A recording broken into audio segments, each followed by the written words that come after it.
안녕하십니까. 경북대 이강필 교수입니다. 이번 편은 속이 편하면 노후가 편하다의 마지막 완결편이 되겠습니다. 모두의 건강을 위해서 건강 지도에 이어 불로장생 지도를 만들어 보았습니다. 사실 어떤 음식을 먹느냐도 중요하지만 어떤 음식을 먹지 않느냐도 굉장히 중요한 것 같습니다.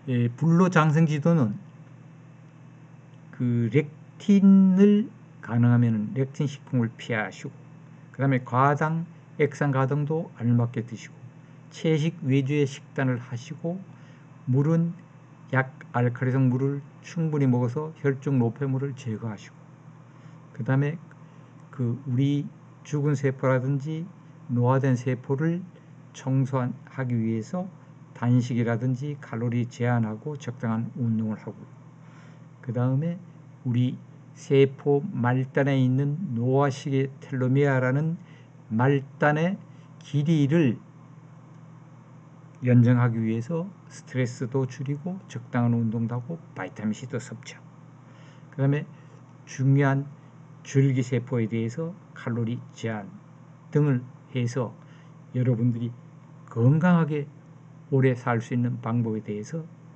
말씀을 드려보려고 합니다. 각각에 대한 내용을 말씀드리겠습니다. 첫째로 이 불용성 단백질인 렉틴은 결국 염증을 우리가 일으키고 최종 당하 산화물을 생성하기 때문에 가능하면 피해야 되는데요. 그걸 피하는 식품으로서 콩과 채소류, 그죠? 모든 콩류, 땅콩, 가지, 감자, 피망 같은 거를 줄이고요. 보리, 옥수수, 기장, 귀리, 효밀도 그렇게 좋지 않다. 그래서 식품의 렉틴 함유량을 줄이는 방법은 콩 및 채소류를 싹 틔우지 말고요. 그 다음에 발효식품, 뭐 청국장이라든지 낫또라든지 된장 이런 거를 좀 섭취하시고요. 그 다음에 우리 밥을 할 때는 압력밥솥을 활용해서 하면 일부 렉틴이 분해된다 합니다. 그런데 밀, 귀리, 호밀, 보리 뭐 이런 건 압력밥솥도 안 되기 때문에 양을 줄여는 게 좋지 않냐 이렇게 얘기하고 있습니다. 특히 밀귤에 있는 WGA는 파스타, 빵, 과자는 물론 햄버거, 호밀, 보리, 현미 등에 있습니다. 이게 굉장히 해로운 거는 제가 앞 유튜브에서 설명했기 때문에 참조를 바라십시오. 그리고 가능하면은 현미라든지 패스트푸드는 줄여야 한다는 게 건드리의 주장입니다. 그 다음에 이제 가당하고 설탕의 위험성은 말씀을 드렸고요. 그래서 제철 과일을 철 따라 적당량을 먹어야 되고요. 수입 과일도 과하게 섭취하지 마시고 액상 가당과 인공 감미료는 줄여야 됩니다. 그래서 사계절 내내 과일을 먹는 것은 끔찍하게 노화를 앞당긴다는 겁니다. 그리고 동물성 단백질은 소피아 박사하고 하버드 의대에서 얘기했는데요. 우리가 동물성 단백질이나 식물성 단백질을 먹으면은 결국 그게 아미노산으로 분해해서 단백질을 다시 합성하는데 그 아미노산은 구조적으로 동일하다는 거예요. 그래서 동물성은 다른 성분도 함께 들어오니까 결국은 식물 공급원의 단백질을 섭취할 걸 강조하고 있어요. 그래서 식물성 식품은 체적의 건강을 위해 먹어야 하는 진정한 고품질 식품이라고 얘기하고 있습니다. 그리고 물은 탄수화물, 지방, 단백질 우리가 지금 모든 걸 먹으면은 거기에 나오는 노폐물들이 있어요. 근데 이러한 노폐물들이 당뇨를부터 시작해서 암, 중풍, 치매 이런 모든 병을 일으키기 때문에 이거를 청소해 줘야 된다는 거예요. 그래서 그러기 위해서는 충분한 물을 마셔야 되는데요. 그래서 이제 물 마시는 법은 간단하게 말씀드리면 아침에 한두 잔, 식사하기 전에 30분 전에 한두 잔, 그 다음에 한 번에 많이 마시면 적당량을 마시는데요. 1시간에 한 번 정도 200ml씩 마시면 좋고요. 왜냐하면 운동하면 여러분들 수시로 마셔주시고, 그 다음에 술, 커피, 음료수, 육식 등은 산성이거든요. 그래서 우리 pH를 맞추기 위해서 알칼리성 물을 더 많이 마셔줘야 돼요. 그래서 추천하는 물은 미네랄이 풍부한 약 알칼리성 물을 하루에 1.5리터 이상 마시라는 겁니다. 그 다음에 미네랄이 풍부한 약 알칼리성 생수를 만약에 사서 마시면은 잘 보시고 마셔야 해요. 만약에 그 산성도 있기 때문에요. 그 다음에 끓은 수돗물을 식혀서 마시면은 좋습니다. 끓이면은 이게 알칼리성으로 더 변하거든요. 그 다음에 수돗물로 또 보리나 현미차를 끓여 마시면은 보리나 현미 중에 있는 양분을 추출해서 한 걸 마시게 되잖아요. 그 다음에 이제 보리나 현미는 버리세요. 렉틴이 포함되어 있기 때문에. 그 다음에 혈증 노폐물을 청소하는 것은 바로 물입니다. 건강한 몸을 위해서 약 알칼리성 물을 마셔야 합니다. 그리고 2009년 노벨상을 탄 노아식의 텔로미어라는 것은 인간이 왜 늙느냐? 세포 말단에 있는 텔로미어의 세포가 자꾸 잘라져요. 그래서 그러면 세포가 죽고요. 그 다음 또 세포 수가 줄어서 노화되고 죽게 된다는 거예요. 그래서 여기 바닥까지는 요 말단 소체인 텔로미어를 길이를 연장하는 텔로미어자는 효소를 갖고 있어서 이게 사람이 잡지 않는 이상 거의 영원히 산다 정도로 우리가 얘기하고 있는 거예요. 그래서 우리도 텔로미어를 가능하면은 길이 연장하는 걸 알아야 됩니다. 그래서 이제 거기서 주장하고 있는 거는요, 탄수화물을 줄이라는 거고요. 그 다음에 하루 한 끼 정도 계란을 정도의 그 단백질을 섭취하고, 그 다음 바이타민 C, 바이타민 D, 항산화 효과가 있는 아몬드 등을 먹고요. 그 다음에 들기름, 등푸른 생선을 먹으라고 주장하고 있습니다. 그리고 텔라비브 대학 연구팀들이 고농도 카페인은 텔로미어를 줄이니까 카페인이 센 거는 드지 마시고 연한 아메리카노라든지 이런 거는 또 연장을 한답니다. 하루에 한 서너 잔까지는 괜찮은 것 같고요. 그 다음에 5 내지 7% 알코올 성분도 길이 느리는데 효과가 있기 때문에 여러분들이 하루 뭐 한 잔 정도의 포도주 정도 마시면 좋을 것 같습니다.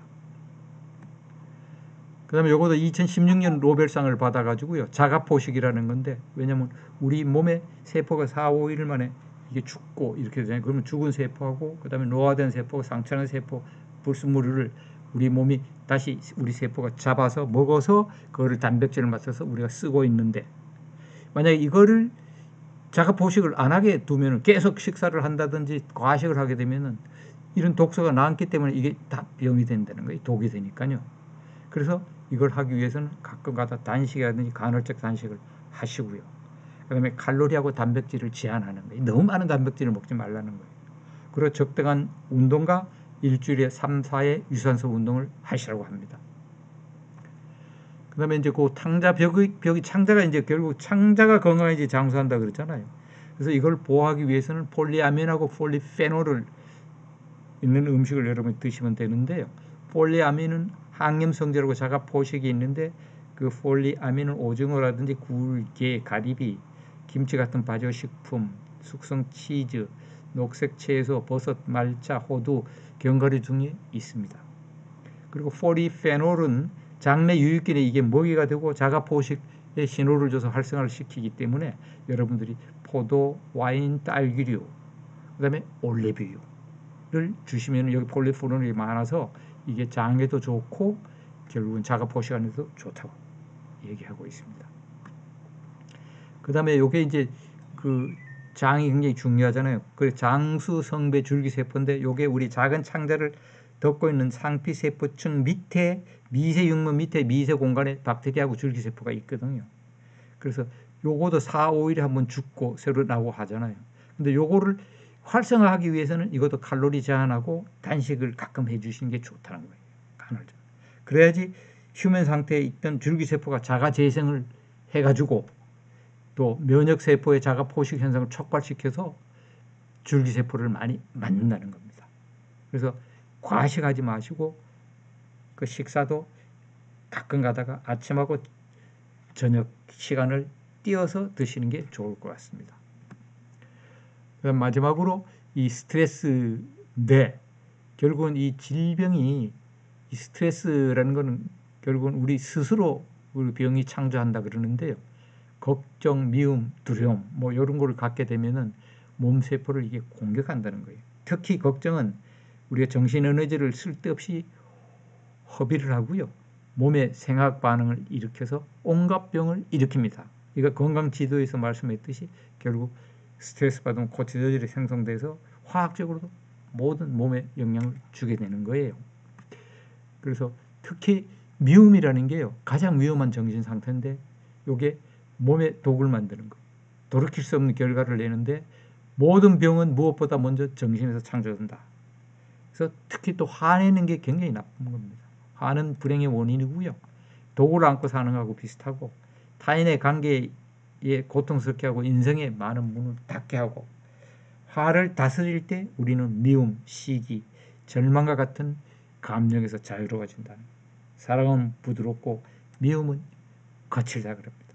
그래서 신과 나눈 이야기 책에서 보시면은 너희 몸이 불로장생 되도록 설계되었다. 이렇게 얘기하고 있습니다.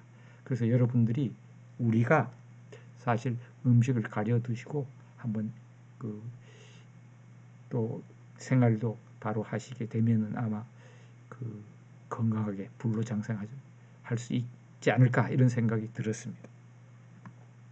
그 마무리로 여기 제가 1편 속이 편하면 노후가 편하다 렉틴 편부터 13장 건강지도까지 제가 만들어 봤습니다. 그래서 여러분들이 각각 편에 대해서 여러분들이 공부를 해 주시면 좋고요.